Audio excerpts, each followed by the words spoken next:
Coming up on Locked On Dodgers, a former Dodger retires, a kind of member of the Dodgers family is coming home, and I will talk about one of the human faces of the MLB lockout. So let's get Locked On Dodgers.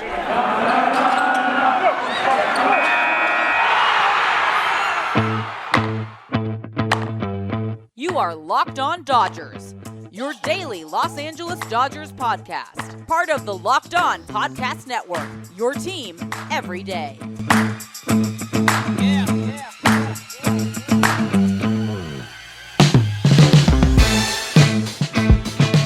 Hello, Dodger fans. I am Jeff Snider of Baseball Essential, and this is Locked On Dodgers, part of the Locked On Podcast Network, your team every day. I'm flying solo today, but Vince should be back with me tomorrow. I want to thank you for making Locked On Dodgers your first listen every day. Remember, this show is free and available on all podcast platforms and on YouTube simply by searching for Locked On Dodgers. This is the daily podcast covering the Los Angeles Dodgers, bringing you the smart fans' perspective on our boys in blue. Today's episode is brought to you by BetOnline. BetOnline has you covered this season with more props, odds, and lines than ever before. BetOnline, where the game starts. I want to thank you again for making Locked On Dodgers your first listen. This is a lot of fun talking with you guys every day, and I am looking forward to this episode. As I mentioned at the top, we have a retirement to talk about. Adrian Gonzalez has retired from baseball. And if you're like me, your response might have been, wait, I thought he already retired. And I think we can be forgiven for thinking that. He hasn't played in the big leagues since 2018 when he played, I think, 54 games with the Mets.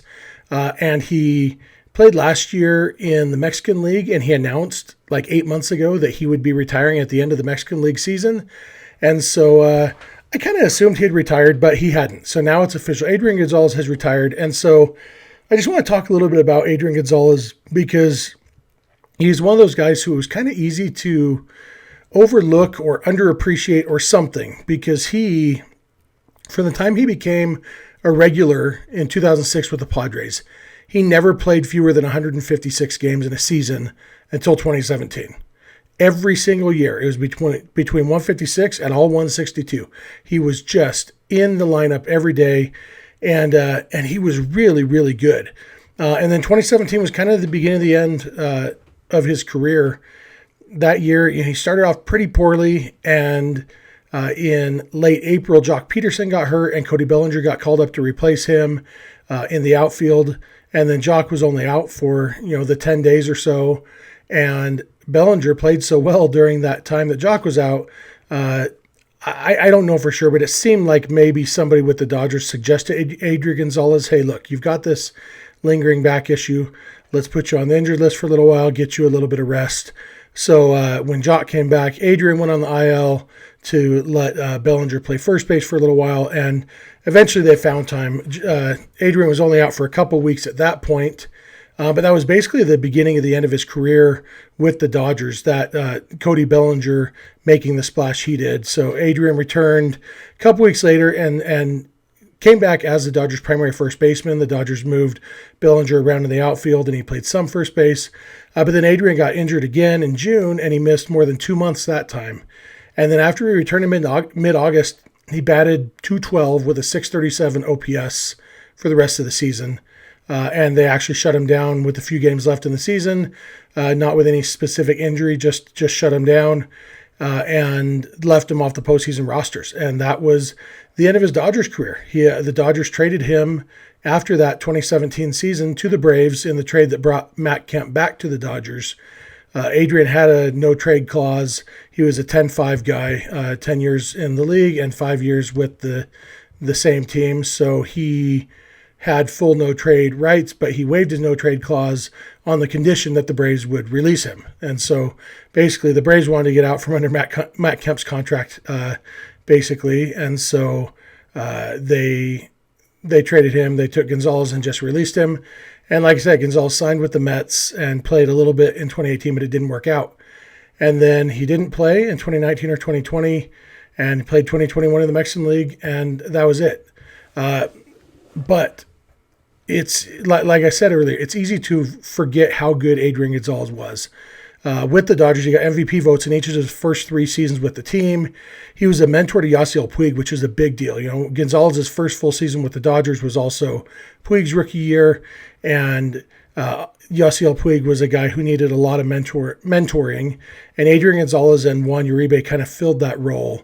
The Spanish speakers who could communicate with him a little bit better, had that veteran leadership, and they both, even though Yasiel Puig's time with the Dodgers was still mercurial, is maybe the word we would use, I think it could have been a lot worse if it hadn't been for the leadership and the mentorship that Gonzalez and Uribe provided.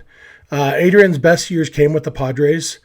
It's like he was a legitimate. He's not a Hall of Famer. His career didn't reach that Hall of Fame level, but he was a legitimate superstar during his time in San Diego and then in Boston.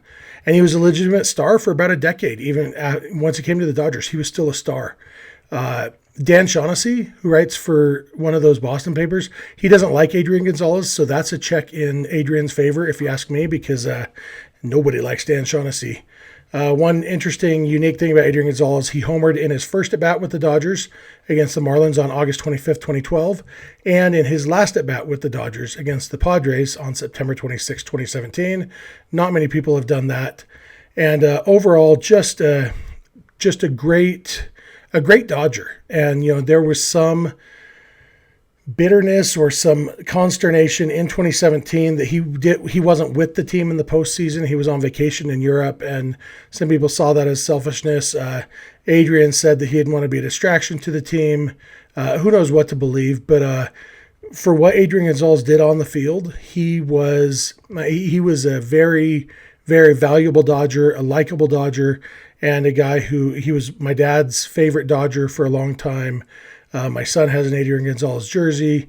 We're big Adrian Gonzalez fans. And so, and he's got 4 Dodgers bobbleheads. I've got them on the shelf behind me. If you're watching on YouTube, one of my favorites is the pair of bobbleheads of him and Justin Turner that you put them next to each other and they do the selfie pose. I don't know if you can see that on the shelf behind me. But that's one of my favorite bobblehead sets the Dodgers have done is those two. A lot of fun, Today, Sunday, is the anniversary of when the Dodgers signed Justin Turner back in 2014. And JT and Adrian were a great combination in the lineup, great friends, and they kind of are linked in Dodger history in a lot of ways because they did play together for so long. Obviously, JT has continued playing for the Dodgers and playing very well even after Adrian was gone, but they were a pretty awesome duo in the middle of that Dodgers lineup for a few years. So congratulations, Adrian Gonzalez, on a great career. He seems happy with his decision and ready to move on with the next portion of his life to the extent that he hasn't already. Like I said, he hasn't been playing much. So happy for Adrian Gonzalez, happy to have this opportunity to look back a little bit at his Dodgers career. Obviously, we could do several episodes just about Adrian Gonzalez highlights with the Dodgers. He led the major leagues in RBIs one year, led the league in sacrifice flies 2 years in a row, which is always kind of fun. He learned to get the ball in the air. He led the league in grounding into double plays with the Padres, and he switched those from double plays to sac flies with the Dodgers, so we'll take that. All in all, a really, really good career for Adrian Gonzalez, and happy he was a Dodger. So I'm going to come back in a minute. I'm going to talk about a different guy who is kind of part of the Dodgers family and is coming home to the Dodgers. So thank you for making Locked On Dodgers your first listen every day, and keep it Locked On Dodgers. Okay, it's February, which means maybe you've thought about giving up on your New Year's resolutions. Well, not this year.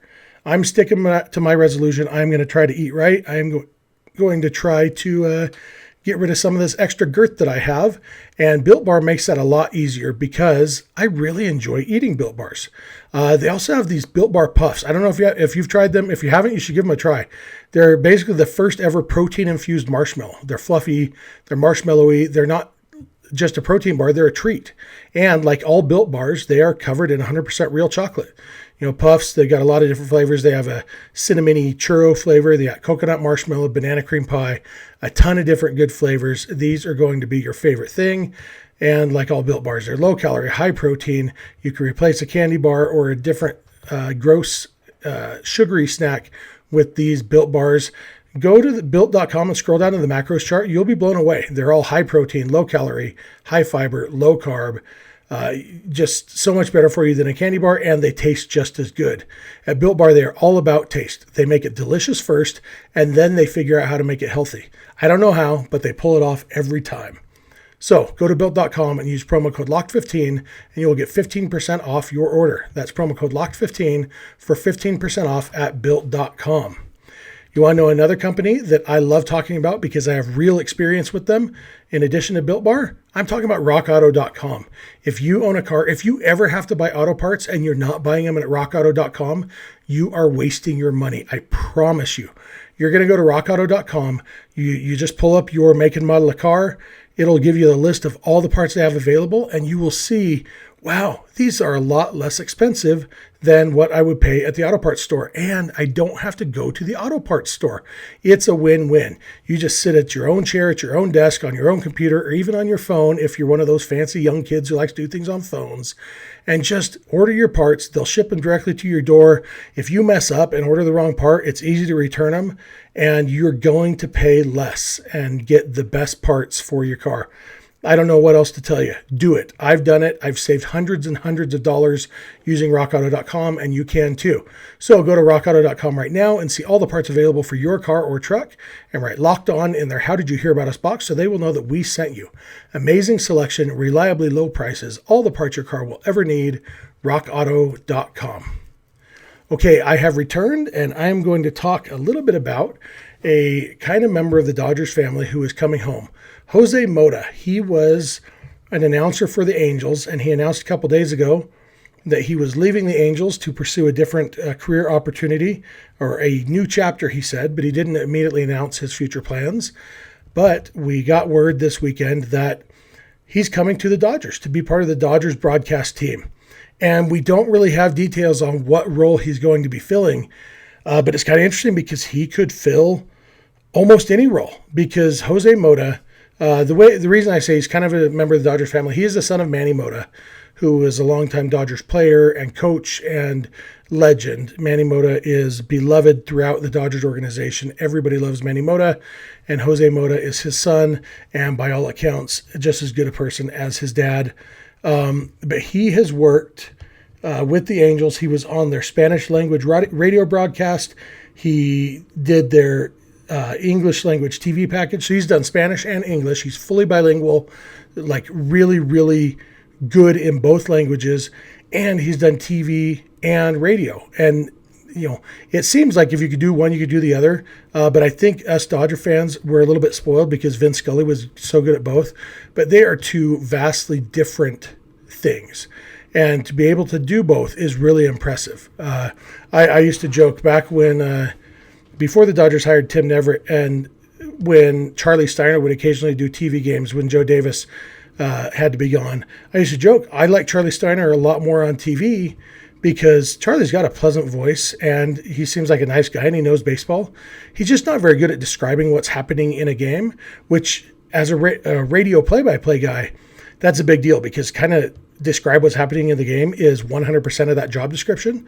But when he was doing TV play-by-play where we can watch and we don't necessarily depend on the play-by-play guy to tell us everything that's happening, Charlie was more enjoyable to listen to.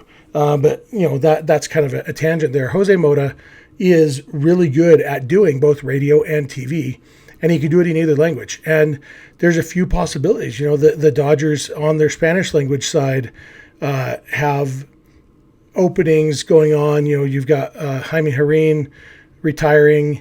There's a lot of opportunities there. You've also got on their English language radio side, you know, they've got the team of Charlie Steiner and Rick Monday. Steiner doesn't travel anymore.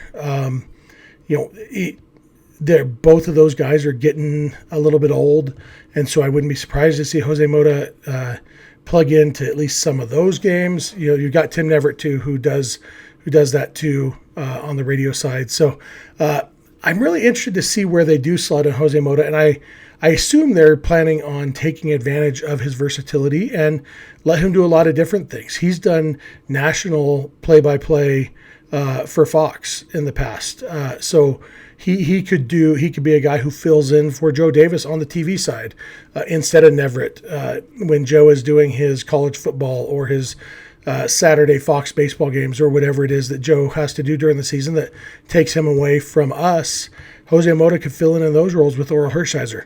And Oral, I don't know Oral's relationship with Mota himself. They're, pretty close to the same age. Mota's a little bit younger than Oral, but not by much. Obviously, Oral is very familiar with Jose Mota's dad, so I'm sure they know each other, probably have a decent rapport together. So a lot of different possibilities for Jose Mota, and I'm really excited. I enjoy listening to Jose Mota. I don't watch a lot of Angels games, but I've watched some over the years, plenty over the years, and Jose Mota is a very enjoyable broadcaster to listen to. I really enjoy the way he does the game. He's very, very knowledgeable about baseball. Obviously, he was born into a baseball family. He played in the big leagues. His dad played in the big leagues. His brother and cousin both played in the big leagues. It's a baseball family, and he knows his stuff, but you also wouldn't get the impression that he is I don't know. He's very accessible despite being into this baseball family. It's not like he's an inside baseball guy who can't relate to those of us who never did play in the big leagues. So he's a really good combination of a lot of skills, throw in the bilingual aspect, which is perfect for LA, coming to the real LA team now. Just a ton of opportunities there, and I am excited about Jose Mota, and excited enough that I want to spend a whole segment talking about him on this episode of the podcast. So I'm interested to see over the next few weeks or months or whatever, as we find out a little bit more about what his actual role is going to be with the Dodgers, but hopefully they will put him to really good use because he is a good announcer, and I'm happy to have him with the Dodgers. So I'm going to come back in a minute, and I am going to talk about kind of the human side of this baseball lockout. I'm going to tell a little story about an experience I had this weekend and some thoughts that I had about kind of the humans who are impacted by this lockout. So thank you for making Locked On Dodgers your first listen every day, and keep it locked on Dodgers. BetOnline has you covered this season with more props, odds, and lines than ever before as football continues its march through the playoffs right to the big game next week. BetOnline.net remains the best spot for all your sports scores, podcasts, and news this season. And it's not just football. BetOnline has up-to-the-minute info on pro and college hoops, NHL, boxing, UFC, along with live real-time updates of current games. Don't wait to take advantage of all the new amazing offers available for the 2022 season. BetOnline, where the game starts. All right, last segment. I just want to talk a little bit about an experience that I had this weekend and some thoughts that it led me to be thinking about this weekend about the lockout. There's a kind of a recurring thing you see on social media or whatever, people saying it's millionaires fighting with billionaires. The players against the owners. It's all these rich people arguing over who gets to be more rich. And I understand the sentiment. I do think it's overly simplistic to put it that way. I think, like most things that are repeated that often on social media, it has a lot more value in its pithiness than in its truthiness. Because basically, the fact is, yes, every owner is filthy rich. Not every player is rich. And I was thinking about this weekend because on Saturday, I got up early with my boys, went down to the baseball facility where my boys are on teams, and we had some batting practice. And after BP, we headed over to the Maverick, the gas station here, so the boys could grab a Gatorade or whatever they wanted. And I just stayed in the car, and my boys ran inside, and they come out a couple minutes later, and they were both so excited because they had run into Peyton Henry, who is now a Major League Baseball player. Peyton is from the town that we live in. His dad is actually the high school coach. My older son has done some hitting lessons with Peyton. And the thing they thought was so cool was that they were in the gas station inside buying their Gatorade and stuff, and Peyton actually saw them and came up and said hi to them. He's, "Hey, Logan, how you doing?" And, when you're 14 years old and a Major League Baseball player recognizes you and calls you by name and says, "Hey, how you doing?" It's a pretty cool experience. And so even though, they've met Peyton, well, I don't think my younger son had have met Peyton before, but Logan has. But it's cool. When you are a baseball obsessed teenager and a big leaguer says hi to you, it's a cool experience. And so they came out, they were all excited. And then I saw Peyton walking out, and he saw me, he waved at me. I rolled down my window and just, hey, how you doing? Blah, blah, blah, blah. And I just asked him, since you're in the union now, because now that you're in the big leagues, so you're just kind of in a holding pattern now. And he said, yeah, I'm just hanging out until I find out what I'm supposed to do. I was hoping to be heading to spring training this week, but instead I'm just hanging out and waiting, and it seems like it might be a while. And I got to thinking about people like Peyton Henry. Peyton was drafted in the 6th round in 2016 by the Brewers. Not a super high draft pick, but a solid draft pick, and he worked his way up through the minors and played pretty well at every level. He's a catcher. And this past July, he was traded by the Brewers to the Marlins at the trade deadline. And for Peyton, he was excited because the Brewers were kind of locked down at catcher. And so the Marlins presented a little bit better path to the big leagues for him. And that turned out to be correct because he ended up getting called up in mid-September. Once the AAA season was done, Peyton got called up to the Marlins and made his big league debut on September 17th. That was his first time on a 40-man roster. He hadn't been on the 40-man previously, and so he got called up and added to the 40-man roster and the active 26-man roster both in mid-September. Played the rest of the season. Didn't get a ton. He got 16 plate appearances. His first career hit was a double. Batted .267, 646 OPS. Nothing to write home about, except if you are a kid who has grown up dreaming of being in the big leagues, guess what? You're going to write home about that. It was a cool experience, and I've gotten to spend a little bit of time near him this offseason. Because, like I said, his dad is the high school coach. My son's a freshman, and so he played in a freshman league that Peyton and his dad actually ran, and so Peyton was at most of the games and helping working with the boys and stuff. Just a really solid dude. He is a down-to-earth, solid dude. It's a great family. Peyton's grandpa actually just died last week. He was a legend. He's a Hall of Fame high school wrestling coach. His grandpa was. His dad, like I said, is a great baseball coach at the high school. And that Peyton's older brother is battling cancer. So just a lot going on in that family. And Peyton made the big leagues. It's a dream come true for him. And then the Marlins traded for Jacob Stallings this offseason. And so it's like Peyton's career now, or his immediate future, is back in question. Like, am I going to be in the big leagues? Am I going to be back in AAA? And so there's a lot of questions. And like I said, he wasn't on the 40-man roster until he got called up in September. And so he had basically 2.5 weeks on the big league roster, which means he had 2.5 weeks of getting paid. Because before that, he was making AAA money. And so last year, he probably made about $60,000 last year, total, including his time in the big leagues. That's not a lot of money. And now he's almost 25 years old. His immediate future, not like his career is going to be over. Chances are he's going to get to play in the big leagues some more. But we don't know when. Don't know if it'll be in 2022 or if it'll be later. He's on the 40-man roster, and so he'll get paid a little bit more when he is in the minors, if he goes back to the minors.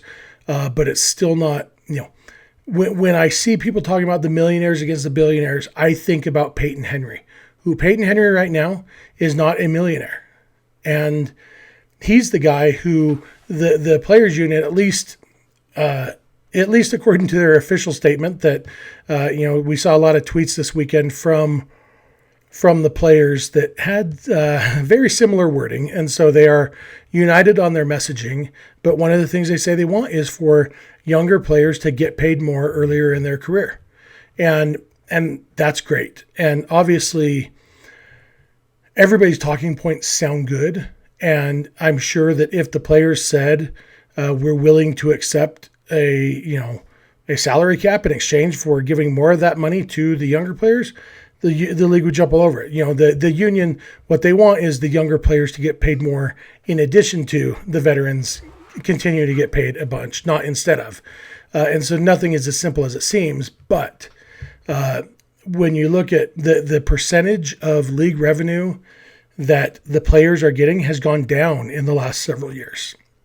while profits have gone up, the percentage of that money that players get has gone down. And the players are the product. And it really frustrates me when I see people talking about the millionaires against billionaires argument, because it is so simplistic. And I implore all of our listeners to, before you repeat something that pithy, just take a minute to think, okay, does this get repeated because it's true or because it fits in a tweet? And if it's just being repeated because it fits in a tweet, just do better. Because a lot of guys like Peyton Henry, Max Scherzer is going to be fine no matter what happens. Even if Major League Baseball falls off the edge of the earth, Max Scherzer and Clayton Kershaw and Mike Trout are going to be just fine. Peyton Henry is a guy who, at least on the surface, the union is fighting for right now. And even guys younger than him, guys who haven't made the big leagues yet, they're trying to fight for that. And so I'm not saying that everything the players are doing is right, or that they are totally 100% righteous and the league should just capitulate to all their demands right now. But like I said at the beginning of this segment, every owner is rich, not every player is rich. And the players provide the product that we love to watch. And so the players deserve some of that money. And I know they get some of the money. But I think it is a noble and worthwhile goal to get the Peyton Henrys of the world a little bit more financial security early in their careers, and that sort of thing. So that was just some thoughts I had. I kind of just wanted an opportunity to talk about Peyton Henry because he's a great dude. I'm rooting for him. I wouldn't mind the Dodgers trading for him. Let him be Will Smith's backup catcher, get some playing time, and just hang out on a big league roster. But either way, he's a good dude, and there are a lot of people in his situation. Every team has 3 or 4 guys like Peyton Henry who aren't rich yet, and they are actually spending this lockout thinking, oh, what does this mean for my future? What will this mean for me? Because I don't have it made yet financially. And that's a hard situation to be in when baseball has been your goal your whole life. And I think it's good for us as fans to have people who do put all their eggs in the baseball basket, because that's how you get Mike Trout and Clayton Kershaw. They didn't go to college. They got drafted out of high school, just like Peyton did. And they put all their eggs in that baseball basket, and we reap the benefits of that. And we should be on the side of benefiting those players who do risk it all for our entertainment. So that's all I have to say about that. I want to thank you all for listening to Locked On Dodgers. If you're not listening every day, go ahead and add 1 or 2 days a month to your rotation. That would be awesome. As I mentioned before, you can listen wherever you get podcasts, or you can watch us on YouTube. And please continue to make us your first listen every day. And for your second listen today, check out Locked On Bets, your daily one-stop shop for all your gambling needs. Locked On Bets, hosted by your boy Q, with expert analysis and insight from Lee Sterling. It's free and available wherever you get podcasts. You can follow us on Instagram and Twitter at Locked On Dodgers. Vince is on Twitter at Vince Samperio. I'm on Twitter at Snidog, and the DMs are open in all of those places. Our email address, if you want to send us an email, is lockedondodgers@gmail.com, or you can send us a voicemail or a text at 323-863-LOCK 5625. We are here every weekday morning, and we hope you'll be here with us. When you get in your car or sit on your couch, tell your smart device to play podcast Locked On Dodgers. And remember, you don't have to agree, you just have to listen. We'll talk to you tomorrow.